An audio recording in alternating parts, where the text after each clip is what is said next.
말씀입니다. 오늘 우리에게 주신 말씀은 사사기 15장 13절부터 16절까지 말씀입니다. 사사기 15장 13절부터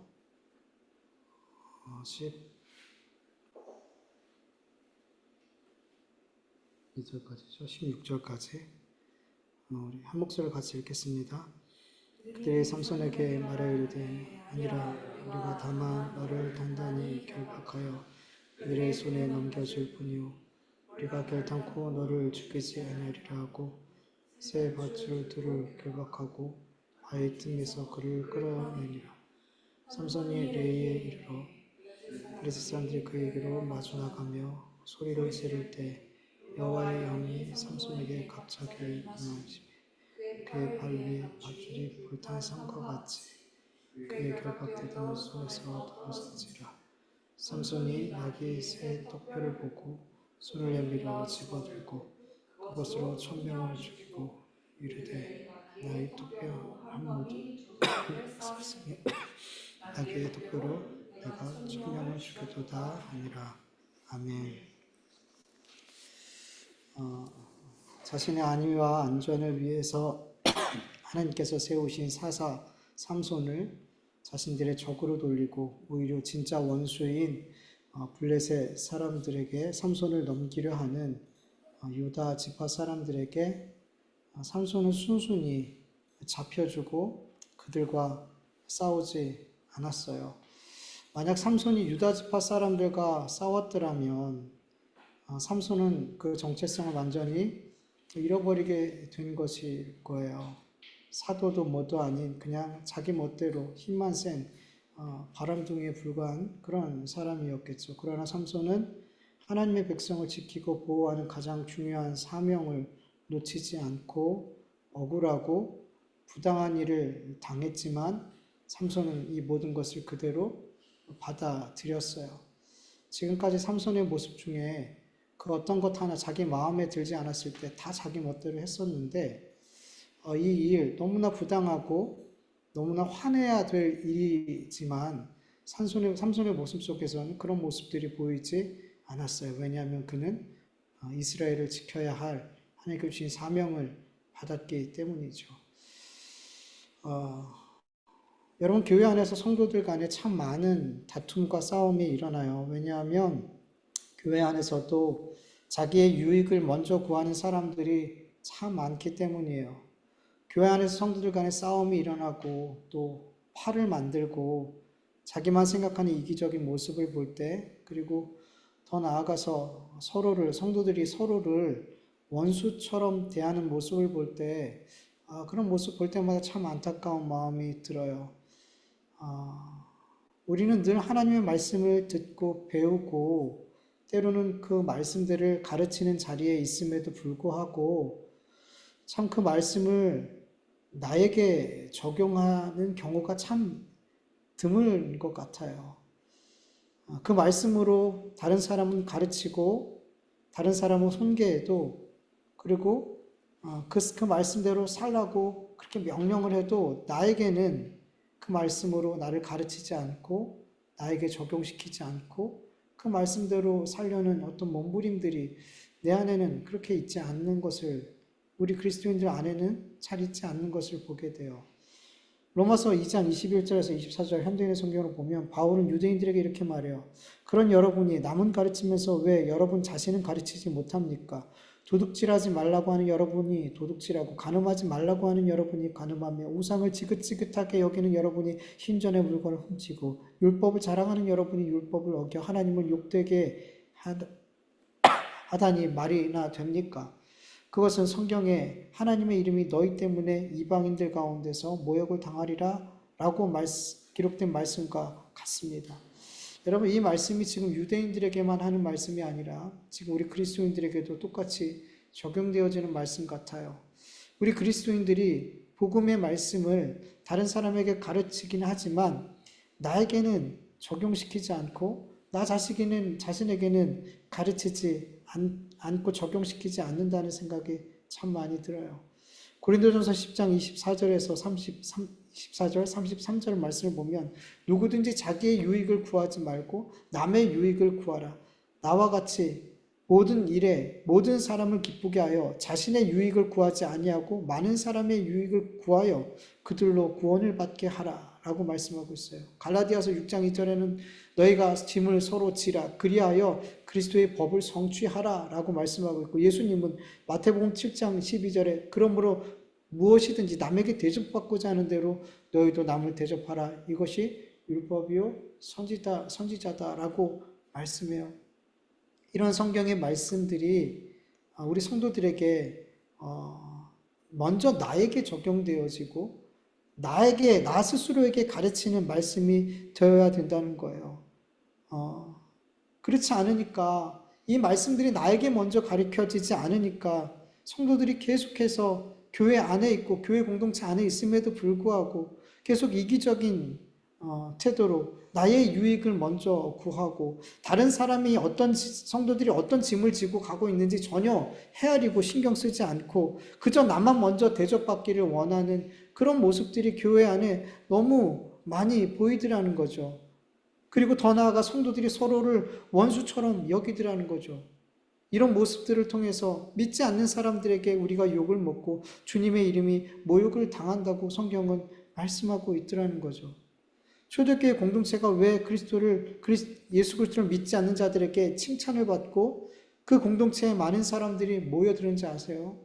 여러 가지 이유가 있겠지만 중요한 이유 중에 하나가 사도행전 2장 44절에서 45절 보면 믿는 사람들은 다 함께 지내며 모든 것을 나눠 쓰고 재산과 물건을 팔아 각자의 필요에 따라 나눠 주었다 라고 말씀하고 있어요. 여러분, 초대교회 성도들은 있는 자들이 자기의 것들을 팔아서 나눠서 없는 자들과 동일하게 먹고 동일하게 쓰며 그러한 삶을 살았다라고 기록하고 있어요. 사랑을 알았기 때문이에요.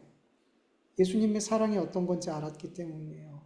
그리고 주님의 나라가 곧 올 것이라는 믿음을 갖고 있었기 때문이에요. 물론 지금 이 시대에 초대교회 같이 이런 공동체를 만들자 이런 말하기는 어렵겠죠. 그러나 최소한 우리 그리스도인들의 성도들 안에 다른 성도들의 어려움을 헤아려 줄 줄 알고 그가 힘든 짐을, 너무나 무거운 짐을 지고 가고 있을 때 내가 어떻게 하면 저 짐을 함께 들어줄 수 있을까? 내가 어떻게 하면 도와줄 수 있을까? 이런 마음을 먹고 그리고 그 어려움들과 그 상황들을 위해서 기도해 주는 이런 마음들이 최소한 우리 그리스도인들, 우리 공동체, 주님의 사랑을 알고 믿는 이 공동체 안에 그런 마음들이 서로에게 있어야 되지 않겠냐는 거죠. 어떻게 그렇게 세상 사람들보다 못할 정도로 자기만을 생각하고 자기 유익만을 생각하고 네 편을 가르면서 나와 다르면 다 틀리게 여기고 원수처럼 대하냐는 거죠. 교회 안에서 주의 사랑을 말하는 사람들이, 주의 사랑을 믿는다고 하는 사람들이. 너무나 중요한 이유가, 이렇게 되는 중요한 이유가 주의 복음의 말씀을 다른 사람에게만 적용하는 거예요. 너 그렇게 살아야 돼. 그리고 나는 그렇게 안 살아요. 나에게는 그 말씀을 가르치거나 나에게는 그 말씀이 적용하려 하지 않더라는 거죠. 근데 여러분, 나에게 그 말씀을 먼저 적용하셔야 돼요. 나부터 그 말씀이 나에게 가르쳐져야 될 줄 믿습니다. 그리고 여러분, 그리스도인들이 최소한 내 편과 다른 편은 알아야 되잖아요. 알아야 되잖아요. 왜 그리스도인들끼리 원수를 삼고 싸우냔 말이에요. 최소한 내 편과 내 편 아닌 건 구분을 해야 될 거 아니에요. 근데 우리 교회들이, 성도들이 너무나 내 편, 그리고 원수와 내 편을 구분하지 못하더라는 거죠. 유대지파 사람들처럼 그렇게 자기의 유익만을, 자기의 이익만을, 자기의 안위만을 생각하는 사람들은, 자기의 영광만을 생각하는 사람들은 그렇게 내 편, 네 편을 잘 가려내지 못하더라고요. 삼손은 자기를 마치 적으로 여기는 유대지파 사람들과 그 어떤 논쟁도, 그 어떤 싸움도 하지 않고 순순히 그들의 손에 잡혀갔어요. 어떻게 될 것을 분명히 알았음에도 삼손은 그렇게 했더라는 거죠. 이러한 삼손의 모습을 보면서 우리는 교회 안에서 자신만의 유익을 생각하고 그래서 다른 사람을 힘들게 하고 때론 다른 사람을 원수로 삼고 이런 사람들에 대해서 어떻게 행해야 될지를 좀 볼 수 있게 돼요. 여러분 고린도전서 6장 7절을 보면 이런 말씀이 있어요. 너희가 피차 고발함으로 너희 가운데 이미 뚜렷한 허물이 있나니 차라리 불의를 당하는 것이 낫지 아니하며 차라리 속이는 것이 낫지 아니하냐라고 말씀하고 있어요. 여러분 초대교회 가운데 그 가운데서도 자기의 유익을 따라서 자기의 이익을 위해서 다른 성도를 속이고 사기치는 일들이 초대교회도 있었어요. 그리고 더 나아가서 이 문제로 인해서 성도들이 교회 법정까지 가서 이 문제를 다투었더라는 거죠.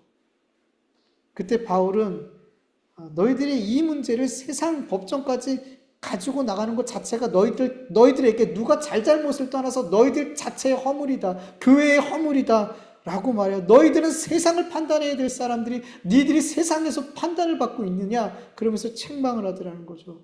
그러면서 차라리 불의를 당하는 게 나아.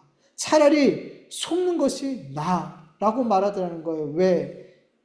이러한 일들로 인해서 이 하나님의 이름이 이방인들 가운데 모욕을 당하기 때문인 거예요.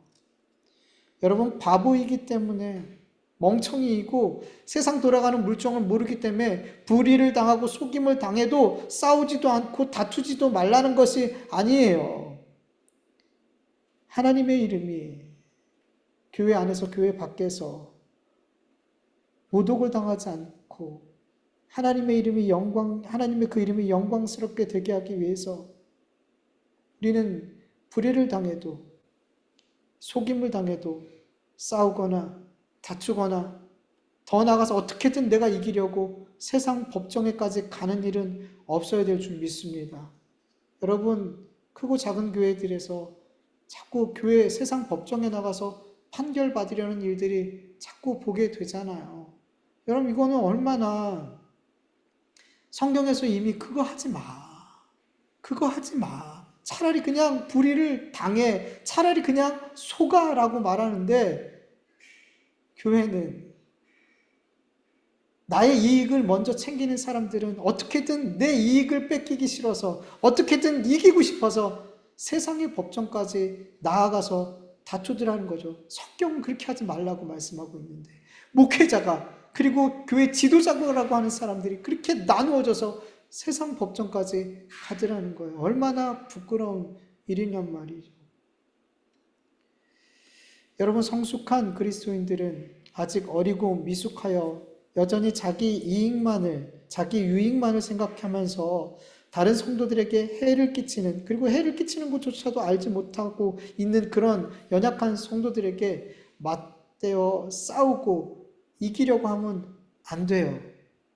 여러분 고린도전서 2장 23절 현대인의 성경으로 보면 예수님을 이렇게 표현하고 있어요. 그분은 욕을 당할 때에 욕하지 않고 고난을 당할 때도 위협하지 않았으며 모든 것을 공정하게 심판하시는 하나님께 맡기셨습니다. 아멘. 여러분 우리도 이렇게 될 줄 믿습니다. 주님을 따라야 될 줄 믿습니다. 내가 다투고 싸운다고 내가 이긴다고 그 사람이 변하지 않아요. 내가 그 사람을 이겨서 너 틀린 거야. 거봐 너 틀린 거야. 그것을 확인해줘도 그 사람은 변하지 않아요. 하나님께 기도하고 그 사람을 하나님께 맡겨드려야 될 줄 믿습니다.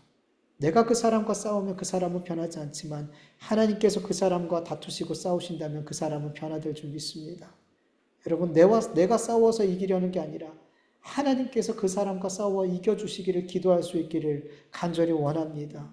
여러분 성숙한 그리스도인들은 교회 안에서도 교회 밖에서도 사실은 계속 지는 모습으로 그 삶이 드러나게 되어 있어요. 계속 잡혀가는 모습으로 드러나게 되어져 있어요. 여러분 우리 그리스도인들이 너무 아깝거리면서 이기려고 하고 있어요. 내 말 맞지? 거봐 네가 틀린 거야. 그렇게 확인해주고 내가 맞다라는 것을 그리고 어떻게든 내가 속지 않고 불의를 당하지 않으려고 얼마나 우리 그리스도인들도 바둥바둥거리는지 몰라요. 여러분 우리 그리스도인들은 분명 세상 속에서 지혜롭게, 뱀처럼 지혜롭게 살아야 될 것 맞아요. 그러나 여러분, 우리가 주님의 영광을 위해서 주님의 이름이 모독당하지 않고 세상 속에서 세상과 다른 하나님의 백성의 삶을 살게 된다면 우리의 모습들은 어떻게 해서든 이기려는 세상 속에서 자꾸 지는 모습으로 나타나게 될 줄 믿습니다. 그런데 여러분, 그것이 예수님의 승리였고 그것이 우리 그리스도인의 승리하는 삶일 줄 믿으시길 간절히 원합니다. 유다 지파 사람들이 블레셋 사람들에게 삼손을 넘길 때 블레셋 사람들은 자기 앞에 끌려 나온 그 삼손을 향해서 소리를 지르며 달려들었어요. 그 순간 하나님의 영이 갑자기 임했다 그러는데 이제 강하게 임한 거예요. 강하게 그에게 임하게 되고 삼손을 묶고 있었던 그 새 밧줄은 마치 불에 탄 삼처럼 너무나 쉽게 끊어지게 되고 삼손은 눈에 보이는 나귀 턱뼈, 새 턱뼈를 집어들어서 그것으로 블레셋 군대 1,000명을 죽였다라고 말씀하고 있어요. 여러분, 우리 그리스도인의 삶에 하나님의 영이 충만하면, 성령이 충만하면 아무리 새 밧줄 같은 문제들이 우리의 삶을 꽁꽁 싸매고 있어도 마치 불에 탄 줄같이 끊어지게 될 줄 믿습니다. 마귀가 우는 사자처럼 우리에게 달려들어도 우리는 염소 새끼를 찢듯 그렇게 이기게 될 줄 믿습니다.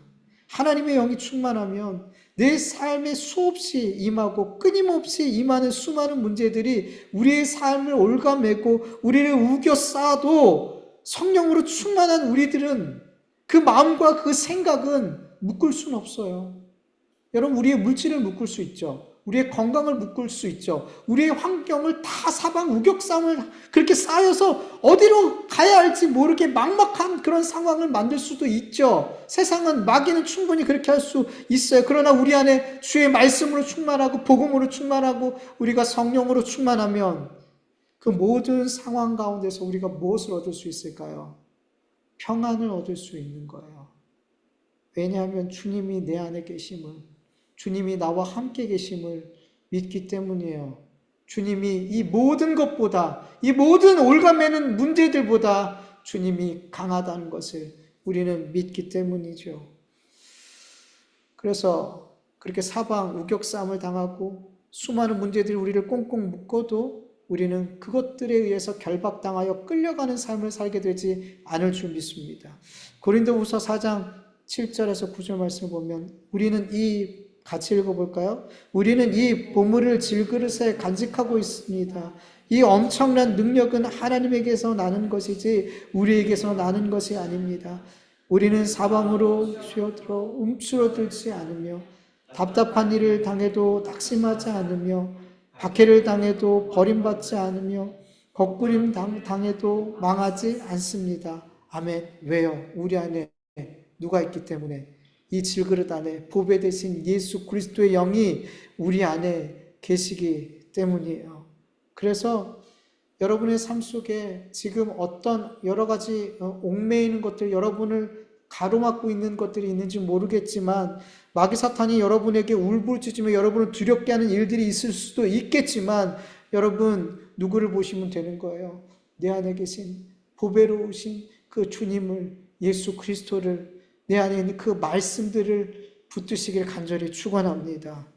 그러면 마귀가 한 길로 왔다가 7길로 도망가게 될 줄 믿습니다. 아무리 단단한 문제들이 우리를 묶고 있어도 그것이 더 이상 우리를 묶는, 우리의 삶을 끌고 가는 그 무엇이 되지 않게 될 줄 믿습니다. 그리고 우리가 여기서 주목해 볼 것은 삼손이 블레셋 군대를 죽인 무기가 뭐였죠? 나귀 턱뼈, 죽은 나귀 턱뼈, 새 턱뼈, 그러니까 죽은 지 얼마 되지 않은 그 나귀 턱뼈였던 것 같아요. 여러분, 칼도 아니고 창도 아니고 무기라고 말할 수 없는 그것으로 원수를 이겼어요. 근데 여러분, 삼손은 굳이 나귀 턱뼈를 듣지 않고 맨손으로 블레셋과 싸워도 이길 수 있었을 거예요. 왜냐하면 젊은 사자도 맨손으로 찢어 죽인 그 삼손이 아무리 무장을 했다고 해도 이기지 못할 거냔 말이죠. 하나님의 영이 임하시고 계신데, 어. 그리고 적들의 무기를 빼앗아 싸웠다면 훨씬 더 많은 사람들을 적들을 이길 수 있지 않았을까요? 근데 왜 하필이면 죽은 나귀 턱뼈를 들고 싸웠냐는 거죠. 그리고 나귀 턱뼈가 강철도 아닌데 무장한 블레셋 군대 1000명을 죽였을 텐데 칼과 부딪히고 방패에 부딪히고 그랬을 텐데 이 턱뼈가 강철도 아닌데 어떻게 깨지지 않았냐는 거죠.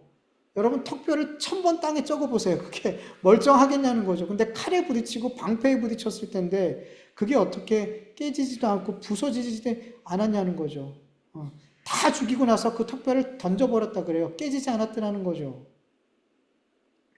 이 말씀을 보면서 우리는 한 가지 귀한 묵상이 되는 것은 여러분 성경을 보면 하나님 참 보잘것없는 것, 하찮은 것들 가지고 하나님은 놀라운 일들을 이루어 가시는 것을 보게 되더라는 거예요.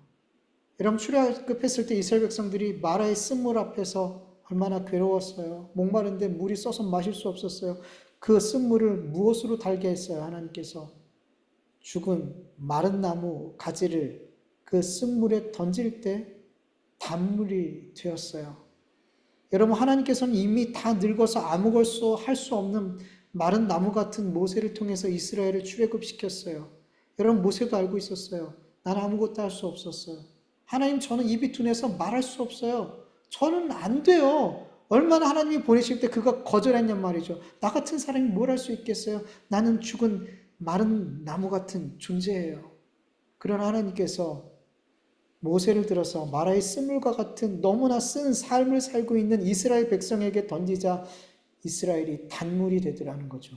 하나님을 경외하는 하나님만을 섬기는 하나님의 백성, 하나님의 군대가 되더라는 거죠. 여러분 예수님께서 어떻게 오병이의 기적을 일으켰어요? 어린아이의 보잘것없는 그 오병이요, 그 작은 음식들로 수만 명을 먹이시고 남기셨죠. 여러분 예수님께서 사탄의 권세를 어떻게 이기셨어요? 누가 봐도 미련해 보이고 걸림이 되는 그 십자가를 통해서 우리를 구원해 주셨어요. 사탄의 권세를 물리치셨어요. 고린도전서 1장 22절에서 25절 보면 유대인은 표적을 구하고 헬라인은 지혜를 찾으나 우리는 십자가에 못 박힌 그리스도를 전하니 유대인에게는 거리끼는 것이요 이방인에게는 미련한 것이로되 오직 부르심을 받은 자들에게는 유대인이나 헬라인이나 그리스도는 하나님의 능력이요 하나님의 지혜라. 하나님의 어리석음이 사람보다 지혜롭고 하나님의 약하심이 사람보다 강하니라. 아멘. 십자가를 통해서 마귀도 몰랐을 거예요. 이 십자가를 통해서 나에게 주어진 권세가 무너질 줄 몰랐을 거예요. 이 십자가를 통해서 하나님의 백성들이 구원받을 줄 몰랐을 거예요. 이 하나님의 지혜는 마귀도 우리도 이해할 수 없는 놀라운 지혜라는 거죠. 그 예수 그리스도를 통해서 그 십자가를 통해서 하나님은 사탄의 권세를 이기시고 우리를 구원하셨더라는 거죠. 누가 봐도 미련해 보이고 누가 봐도 걸림이 되는 그런 것으로 여러분 사사기에 나오는 사사들을 보면 정말 괜찮은 사람이다. 어떻게 이렇게 훌륭한 믿음의 사람이 있을까라는 사람들이 여러분 있었어요? 거의 없어요, 여러분. 그런데 여러분 하나님께서 죽은 당나귀 턱뼈같이 보이는 그 약하고 때로는 되게 악해 보이는 사람들, 보잘것없어 보이는 사람들, 미련해 보이는 사람들, 그런 사람들을 통해서 하나님의 구원의 뜻을 이루어 가시더라는 거죠. 여러분 아브라함의 아들 가운데 이스마엘이 더 세상적으로 나았을까요? 이삭이 나았을까요? 여러분 이스마엘이 훨씬 강한 사람이었어요. 에서가 더 강하고 훌륭한 사람이었을까요? 야곱이 더 강하고 훌륭한 사람이었을까요? 에서가 훨씬 더 강했어요. 훨씬 더 나은 사람이었어요. 이스라엘 백성들이 노예 생활하고 있을 때 그의 후손들은 이미 족장이 되고 왕이 세워진 큰 나라를 이루었단 말이에요. 세상적으로 볼 때 에서가 훨씬 더 나은 사람이었어요. 여러분 다윗보다도 다윗의 형들이 훨씬 더 나은 사람이었어요. 근데 하나님은 이삭을 들어서 야곱을 들어서, 다윗을 들어서 다른 사람에 비해서 더 보잘것없고 연약한 사람들을 통해서 하나님께서는 그 구원의 뜻을 이루어가더라는 거죠. 여러분, 주님의 손에 그 하찮아 보이는 당나귀, 나귀 턱뼈, 죽은 나귀 턱뼈 같은 우리들이 들려졌을 때, 여러분, 우리는 세상에 감당할 수 없는 놀라운 일을 행하게 될 줄 믿습니다. 그 죽은 턱뼈 같은 우리들이 세상과 마귀의 권세와 싸우는데 절대로 깨지지도 않고 부서지지도 않게 될 줄 믿습니다. 히브리서 11장처럼 세상이 감당할 수 없는 그런 존재가 될 줄 믿습니다. 우리가 주님의 손에 붙들리게 됐을 때, 여러분, 세상 사람들은 훌륭한 칼과 창이 되려고 합니다. 더 최신식 무기가 돼서 더 강하고 힘 있는 자가, 더 능력 있는 자가 되고 싶어 합니다. 그래서 다른 사람들과의 싸움에서 이기려고 합니다. 그러나 우리 그리스도인들은 세상에서 강한 무기가 되려는 것보다 주님의 손에 붙들리는 무언가가 되어야 되는 것을 믿습니다. 여러분, 좋은 무기보다 그 무기를 드는 사람이 더 중요합니다. 우리가 아무리 죽은 당나귀 턱뼈 같은 무기라 할 수 없는 존재랄지라도 우리를 붙드신 전능하신 하나님이라면, 나를 붙드신 분이 전능한 하나님이라면 그건 충분한 거죠. 하나님에게 좋은 무기가 필요 없어요, 여러분. 많은 사람들이 하나님 앞에 되게 잘 쓰임받는 사람이 되기 위해서 되게 훌륭한 뭔가가 내가 되어줘야 된다라고 생각하고 그렇게 되라고 가르치는 경우가 참 많은데, 여러분, 하나님에게는 그 어떤 좋은 무기가 필요 없어요. 하나님이 전능하시기 때문이에요. 여러분, 그런 말에 속지 마세요. 여러분, 하나님 앞에 쓰임받기 위해서 이렇게 해야 됩니다, 저렇게 해야 됩니다, 그러면서 세상 사람들보다 더 나은 뭔가가 자꾸만 되라고 가르치는, 저 꼭대기까지 올라가야 되는 그런 어떤 존재가 되어야 될 것처럼 말하는 그런 속임에 속지 않으시길 간절히 원합니다. 하나님은 그렇게 된 자를 통해서 일하시는 게 아니에요. 그런 게 필요 없어요. 하나님은 그런 게 필요 없어요. 그냥 뽕나무 재배하는 사람을 들어서 하나님의 말씀을 전하는 선지자로 만드셔요. 그냥 어린 양치는 양치기를 통해서 이스라엘의 가장 위대한 왕을 만드세요. 하나님은 좋은 무기가 있어야지 일하실 수 있는 하나님이 아니라는 거예요. 하나님이 전능하시기 때문이에요.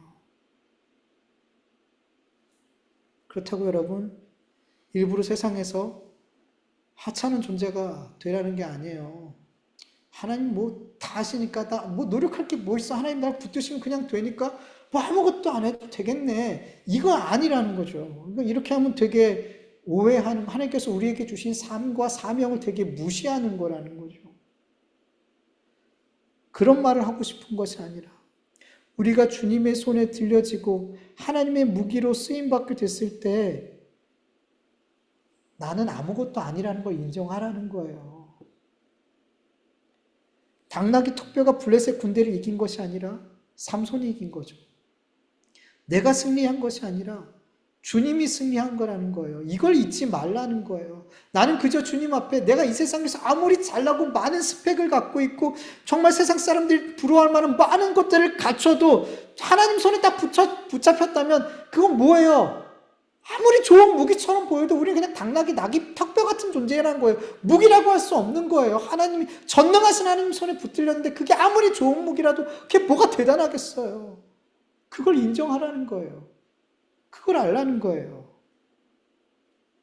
여러분, 이사야서 10장을 보면 하나님께서 아수르를 몽둥이로 사용하셔서 많은 나라를, 그리고 하나님의 백성들을 치시는데, 이 아수르 왕은 마치 자기의 힘과 자기의 지혜로 이 모든 일을 행했다라고 교만하게 행하더라는 거죠. 교만한 말을 막 쏟아내더라는 거죠. 그때 하나님께서 이사야 10장 15절처럼 말씀하세요. 도끼가 어찌 찍는 사람에게 뽐내며 토별 켜는 사람에게 의수되겠느냐? 이것은 마치 막대기가 막대기를 잡은 사람을 움직이려 하고 몽둥이가 나무 아닌 사람을 들어올리려 하는 것과 같지 않느냐? 여러분, 아수르 왕만 이러는 것이 아니에요. 우리가 교만해지면, 여러분, 우리가 정말 많은, 뭔가 하나님 앞에 대단히 쓸모있는 사람처럼 되어져서 하나님께서 나를 쓰신다라고 착각하면 그 사람들 마음에 뭐가 있냐면 이런 아수르 같은, 이 아수르 왕 같은 마음이 똑같이 든단 말이죠. 하나님이 일하시는 게 아니라 내가 하나님을 들어 움직이는 것처럼 생각한단 말이죠. 여러분, 하나님 말씀하세요. 하나님께서 시온산과 예루살렘에게 하실 일을 다 하면 이 아수르를 벌하신다라고, 이 교만을 벌하신다라고 말씀하고 계시는 거예요. 아수르가 대단해서 쓴 게 아니란 말이에요. 여러분, 우리 그리스도인들은 세상에서 내가 얼마나 훌륭한 사람, 전문가이고 스펙이 대단하고 이런 사람들이 봐도 그렇게 날 칭찬해 줄 만한 것들이 넘쳐나도 여러분, 우리는 하나님 앞에 늘 고백해야 돼요. 하나님, 저는 하나님 앞에 하나님 손에 들렸던 그저 죽은 낙이 턱뼈에 불과합니다. 하나님이 다 하신 것입니다. 제가 이런 능력이 있고 저런 능력이 있어서 이렇게 잘한 것이 아니라 하나님이 저를 사용하셔서 하나님이 승리하신 것입니다. 이런 고백을 해야 될 줄 믿습니다. 또한 내가 세상에서 노력하고 노력해도 보잘것없는 인생으로 사람들이 나를 무시하고 그런 존재로 이 땅에서 살아갈지라도 하나님이 나를 붙드시고 사용하신다면 여러분, 하나님이 나를 붙드시고 있는 것으로 말미암아, 전능하신 하나님이 내 인생을 붙들고 있는 것으로 말미암아 그것으로 감사하고 그것으로 충분할 수 있길 원합니다. 그것 자체가 승리인 거예요, 여러분. 하나님 손에 붙들린 바 된 것 자체가 이미 승리한 것을 믿으시길 축원합니다. 여러분, 알아야 돼요. 내가 대단한 사람이라서 승리하는 게 아니라는 거예요. 자꾸 제가 반복하냐 하면 우리 그리스도인들이 자꾸만 그렇게 생각해요. 내가 뭔가 능력이 있고 내가 뭔가를 잘하면 그것으로 인해 승리하고 그것 때문에 내가 잘되고 그것 때문에 성공했다고 말은 하나님이 하셨어요. 하나님 감사합니다. 이렇게 하지만 내 속에서는, 온통 내 안에서는 잘했어, 역시 나는 대단해 라는 마음들, 이런 마음들을 계속 갖고 마음속에 교만으로 충만해지는 일들이 너무 우리 그리스도인들 안에 많더라는 거예요. 여러분, 삼손의 손에 들린 죽은 낙이 턱뼈같이 여러분, 우리가 하나님 앞에 내가 어떤 존재인지, 내가 하나님 앞에 쓰임받을 때 어떤 모습으로 내가 쓰임받고 있는지를 늘 기억하길 간절히 원합니다. 하나님이 붙드시는다는 그것이 중요하다는 것을 믿으시길 간절히 축원합니다. 고린도후서 4장 7절 이 한 절 말씀 같이 읽고 예배 마치겠습니다. 우리가 이 보배를 질그릇에 가졌으니 이는 심히 큰 능력은 하나님께 있고 우리에게 있지 아니함을 알게 하려 함이라. 아멘. 한 주간 이 말씀을 마음에 담고 살아갈 수 있기를 간절히 축원합니다. 우리 같이 말씀을 기억하면서 잠시 기도하죠. 하나님 아버지 감사합니다. 또 하나님 앞에 귀한 찬송을 우리 마음을 다해 기도와 찬송과 예배를 드리게 해주셔서 감사합니다. 아버지 하나님, 우리가 얼마나 연약한지 우리의 삶 속에서 늘 경험합니다. 우리가 얼마나 이 자리에 나와서 하나님을 예배하기에 부끄러운 존재인지 우리는 세상 속에서 너무나 많이 확인합니다.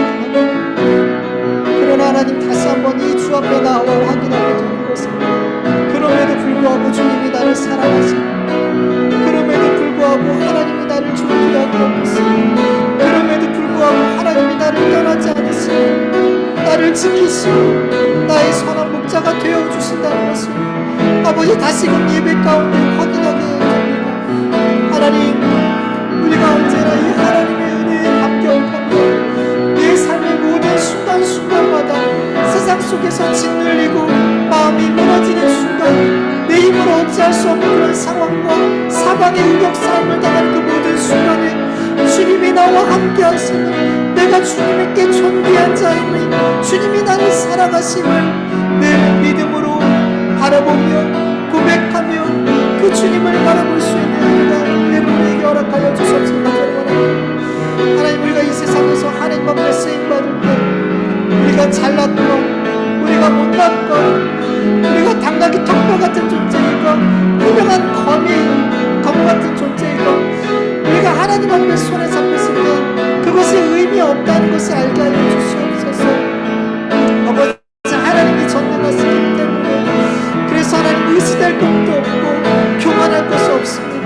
그저 하나님께 영광 돌릴 것밖에 없습니다.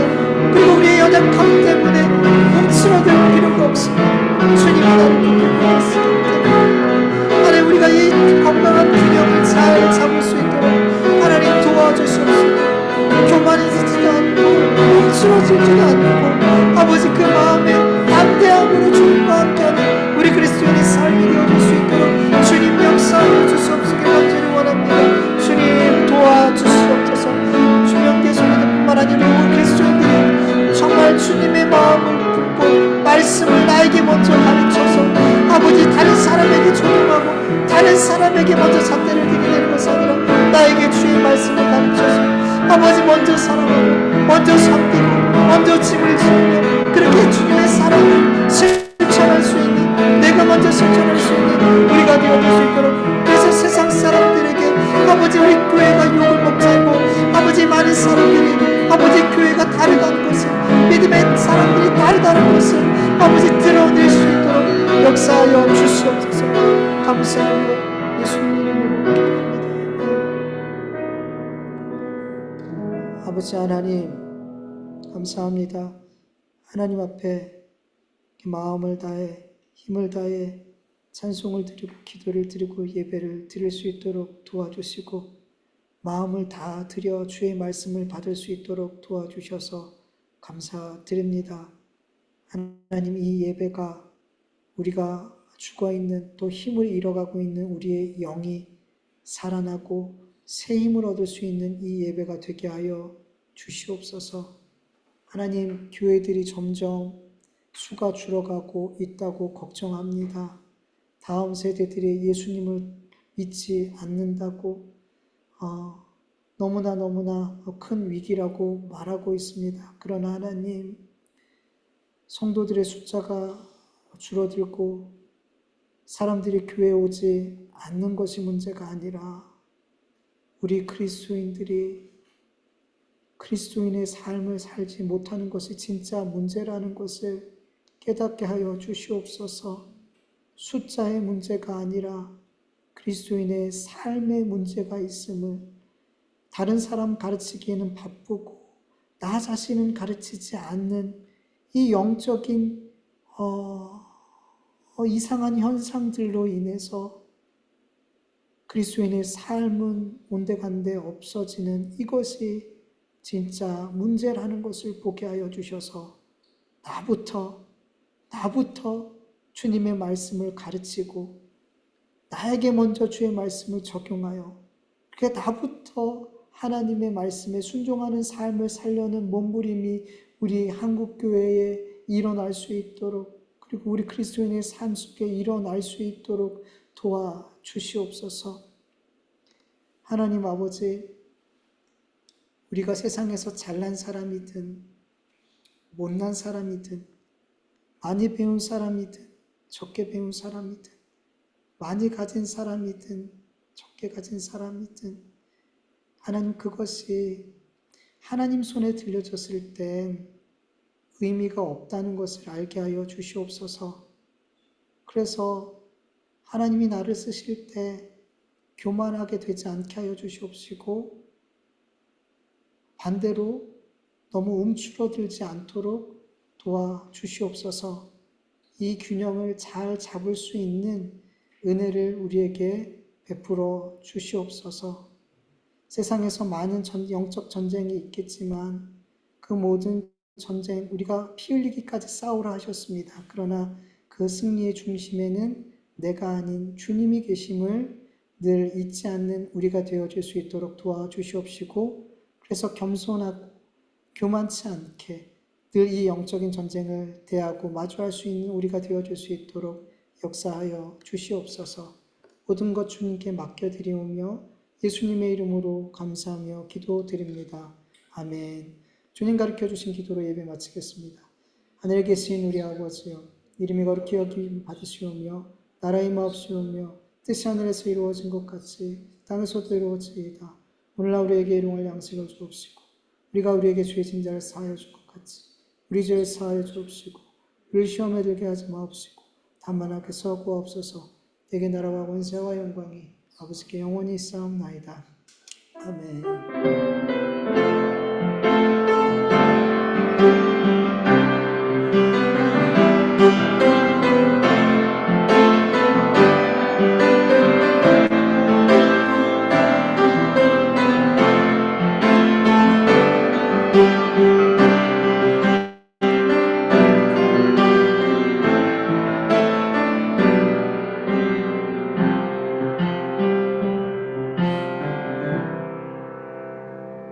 우리 예배를 받으신 하나님께 감사의 영광의 박수를 올려드립니다. 하나님 감사합니다. 우리 예배를 받아주시고 우리에게 새 힘을 내려주심을 감사합니다. 감사합니다. 예배 마쳤습니다. 날씨가 정말 많이 더워졌는데요. 몸 관리, 건강 관리 잘 하시고 주일 함께 예배 드렸으면 좋겠습니다. 예배 마쳤습니다.